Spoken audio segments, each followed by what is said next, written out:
Hi guys, అందరూ ఎలా ఉన్నారు? Prepared by omelette. మా అమ్మ ఆమ్లెట్ చాలా బాగా వేస్తుంది, నాకు చాలా ఇష్టం. అందుకే ఆమ్లెట్ ఏమంటే వేస్తుంది. తర్వాత మా చిన్నోడితో అలా ఆడుకుంటూ ఆమ్లెట్ కోసం మేమిద్దరం వెయిటింగ్. ఆమ్లెట్ అలా అలా వేస్తూ మేము ముచ్చట్లు మాట్లాడుకుంటూ ఉన్నాం. ఇంట్లో ఏమైనా తిందామని చూస్తే ఇది కనిపించింది. ఏంట్రా, పెరుగు ప్యాకెట్కి పొట్ట వచ్చిందా అనుకున్నాను నేను.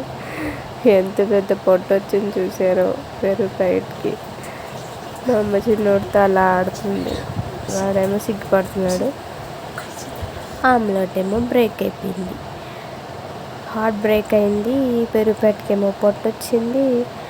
అలా కామెడీ చేసుకుంటూ నవ్వుకుంటూ ఉన్నాం. మీరు కూడా ఇలానే మీ అమ్మతో సరదాగా ఉంటారా? మా అమ్మతో నేను సరదాగా ఉంటాను. Omelette subscribe.